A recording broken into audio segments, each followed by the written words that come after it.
बाप तो हमें कर्म योग सिखाने आए हैं। तो कर्म योग का मतलब यह है कि कर्म इंद्रियों से कर्म तो करना है, लेकिन बुद्धि से इतना डिटैच होकर के रहना है कि वो इंद्रिय कोई विकृति न कर सके। विकृति माना विपरीत कृति। जो विपरीत कृति, विपरीत कार्य होता है, नियम के विपरीत, उसको कहते हैं विकृति। नियम के विपरीत काम कौन सा होता है?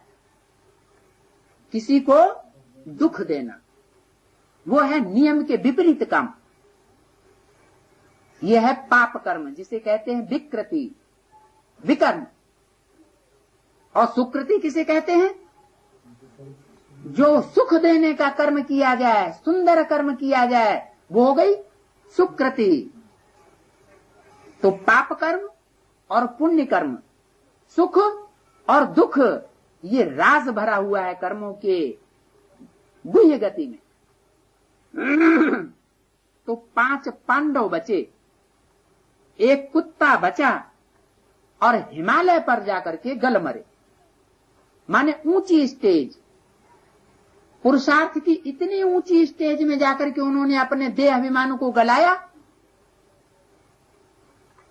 कि न काम का असर रहा, न क्रोध का, न लोभ का, न मोह का असर रहा।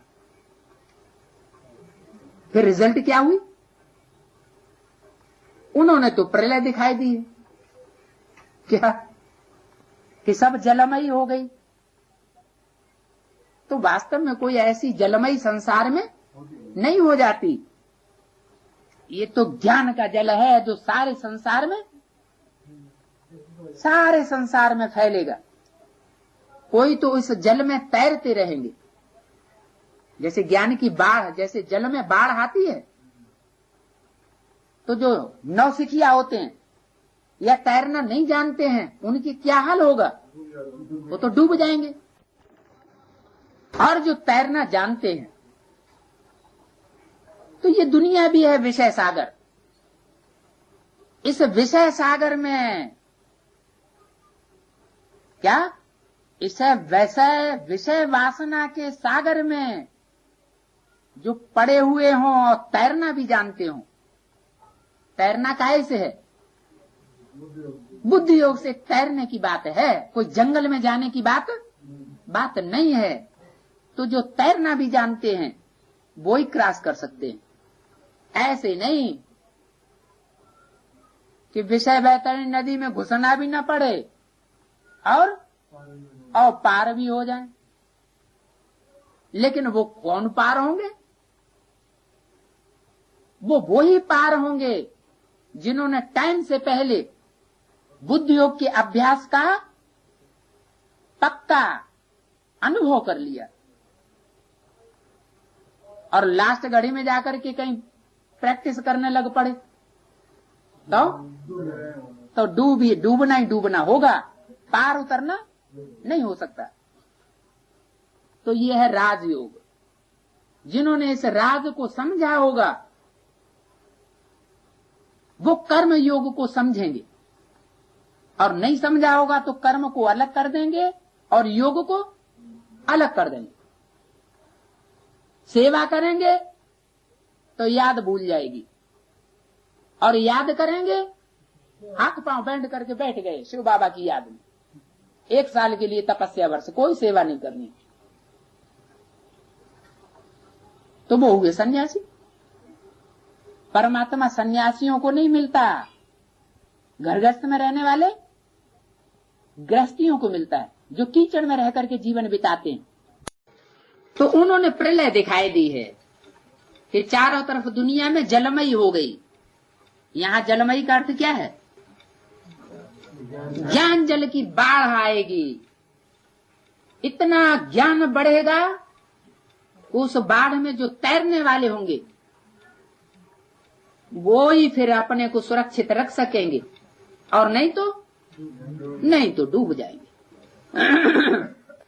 जिसको कलयुगी कवियों ने भी बताई दिया, आई ज्ञान की आंधी।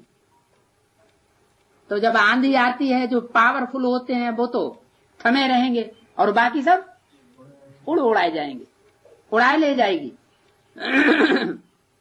जलमयी भल होती है, परंतु सारी दुनिया जलमयी नहीं हो सकती। उस जलमयी में बचेंगे कौन है? उन्होंने तो स्थूल जलमयी समझ ली कि सारी दुनिया में जल इतना ज्यादा बढ़ जाएगा, उसका जल का तल इतना ऊंचा हो जाएगा कि अमेरिका, ऑस्ट्रेलिया, अफ्रीका, यूरोप, ये जितने भी धर्मखंड हैं जो बाद में इमर्ज हुए, वो सब डूब जाएंगे। वो तो हुई स्थूल बात। ये स्थूल ड्रामा तो बाद में होगा। पहले क्या होगा? सूक्ष्म ड्रामा। कौन सा सूक्ष्म ड्रामा? कैसा होता है सूक्ष्म ड्रामा? होता है तो बताओ। हाँ, ज्ञान की जलमयी होगी। उस जलमयी में फिर क्या होगा? है? हाँ, जितने भी दूसरे धर्मखंड हैं, यानी धर्मखंडों में रहने वाले मनुष्य हैं ब्राह्मणों की दुनिया में, जिनके अंदर अधूरा ज्ञान है, पूरा ज्ञान नहीं है, जो इब्राहिम, बुद्ध, क्राइस्ट, गुरु नानक आदि से भी प्रभावित होने वाले हैं, दूसरों की भी धारणाओं को, धर्म गुरुओं की धारणाओं को पकड़ने वाले हैं, उन्हें फिर परमात्मा बाप लिफ्ट नहीं देगा। क्यों नहीं लिफ्ट देगा? क्योंकि तुम बेविचारी हो। जब बताए दिया, कान खोल खोल के रोज बताते हैं बच्चे, एक से ज्ञान सुनोगे तो अब बेविचारी, और अनेकों से सुनोगे तो क्या होगा? बेविचारी ज्ञान हो जाएगा। और फिर भी अगर नहीं माना तो क्या होगा? तो इसका मतलब कि अभी भी टीचर अनेक प्रकार के बनाने की दरकार है, क्योंकि टीचर जो टीच करता है उसकी याद जरूर आती है। तो एक बाप दूसरा न कोई।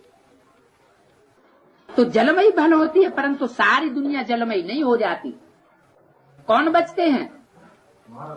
जो पक्के भारतवासी, मर्यादा पुरुषोत्तम, देवी देवता, सनातन धर्म की आत्माएं हैं, जिनकी बुद्धि में पक्का निश्चय है, एक बाप दूसरा न कोई।